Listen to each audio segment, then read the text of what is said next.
sério. Olha aqui, é um assunto polêmico acontecendo aqui na nossa região nos últimos dias. O aumento de acidentes envolvendo justamente o uso de cerol tem preocupado as forças de segurança aqui na região. Em Itajaí, a fiscalização contra o material cortante aumentou. Marissa Machado está chegando ao vivo, direto do Batalhão de Polícia Militar, com as informações. Marissa, é contigo. Boa tarde. Oi, Moisés, boa tarde para você e para todos que estão ligadinhos aqui no Balanço Geral. E olha, o que chama a atenção envolvendo a questão da pipa é que desde 2001 existe uma lei estadual que proíbe o uso de material cortante em pipas e existe uma lei municipal desde 2003 que, além de proibir o uso de cerol nas pipas, também prevê uma multa caso alguém esteja usando esse material ou até mesmo para quem fabricar. Só que isso, Moisés, não tem sido suficiente para inibir a prática do uso de material cortante em pipas. Por isso que a gente veio aqui no Batalhão da Polícia Militar, porque recentemente a gente teve 2 casos, né? Tanto em Navegantes, que um rapaz, um jovem de 21 anos perdeu a vida, como no último sábado uma criança teve 70% do corpo queimado por conta de pipa, Moisés. E a gente vai conversar com o capitão Jobert, que vai nos explicar como que funciona essa lei na prática. Capitão, boa tarde. Vamos supor se um adulto for pego usando o cerol. O que acontece com ele? Boa tarde, Marissa. Antes de tudo, gostaríamos de, em nome do 1º Batalhão de Polícia Militar, prestar solidariedade às vítimas desse acidente trágico ocorrido nesse último final de semana. De fato, já existe legislação estadual, né, já existe legislação municipal tornando essa conduta uma infração administrativa. Então, toda pessoa que eventualmente seja flagrada empinando pipa, utilizando-se de material cortante aderido à linha, como é o caso do cerol, como é o caso da linha chilena, pessoa que for flagrada pode responder por essa infração administrativa, pode ser condenada a ter de pagar uma multa, né, que varia, o valor varia a depender do contexto, a depender da legislação que for aplicada, se é estadual ou municipal. Mas a depender do contexto, o cidadão que for flagrado utilizando o cerol, utilizando a linha chilena, pode responder inclusive criminalmente. A gente sabe que não existe uma conduta típica, né, prevista na legislação penal especificamente descrevendo essa conduta como criminosa, mas existe um crime previsto no Código Penal, no artigo 132 do Código Penal, que é o crime de expor a perigo a vida ou saúde de outrem. A depender da maneira como esse instrumento forem utilizados, eventualmente pode expor a vida de outras pessoas a risco, como aconteceu no fim de semana, como aconteceram em outros episódios, inclusive em Navegantes, né? Tivemos um episódio recente também, uma tragédia. A depender, então, da maneira como as pessoas utilizarem esse instrumento, podem responder por esse crime. E se for criança, muda alguma coisa? Sim, a gente sabe que criança não pode responder por crime, né? O adolescente eventualmente vai responder por ato infracional análogo ao crime, mas a criança não, né? A criança não responde por crime. Entretanto, isso não quer dizer que não exista nenhum tipo de repercussão jurídica para esse tipo de conduta. Os pais podem eventualmente ser condenados a responder na esfera civil ou até mesmo na esfera administrativa em função da negligência em fiscalizar, em cuidar, orientar e educar os filhos.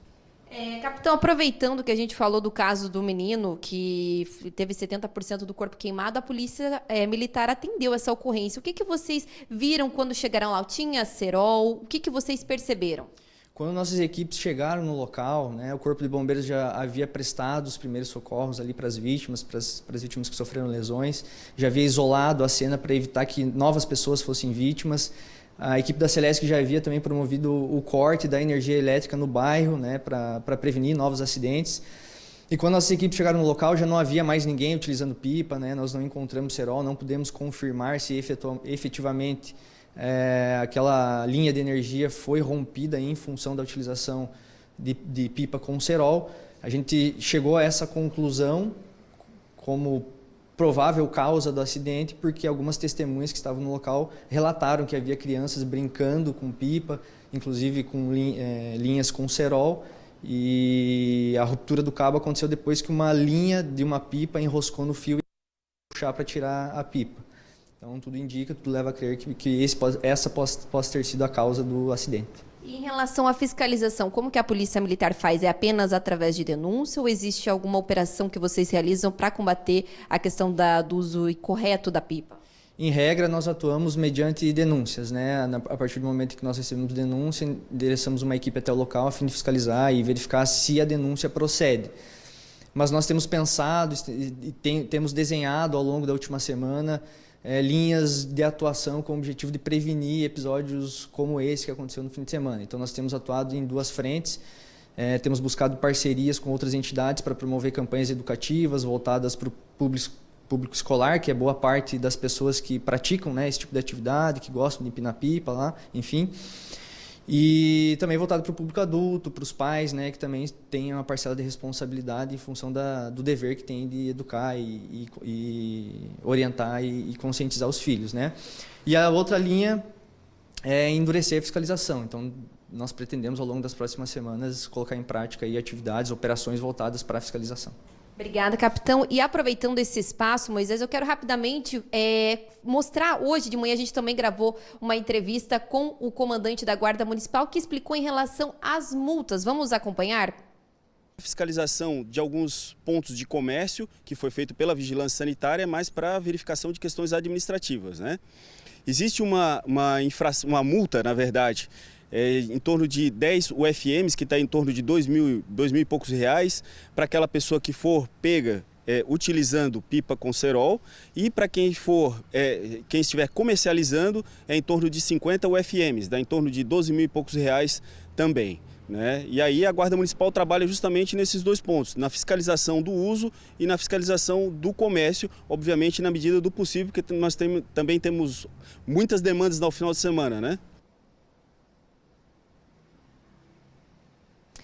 É isso então, Moisés. Existe a lei, existe a penalidade. O que é o mais importante é as pessoas respeitarem. E também quem souber de alguma coisa, fazer a denúncia, tanto para a Polícia Militar quanto para a Guarda Municipal, para que casos como esses que a gente infelizmente tem noticiado acabem de uma vez por todas. Eu volto com você no estúdio, Moisés. Obrigado, viu, Marissa, pelas informações. Agradece o capitão aí que recebeu você, a nossa equipe do Balanço Geral aqui para, logicamente, discutir essa questão que tem sido evidência nos últimos dias aqui na nossa região.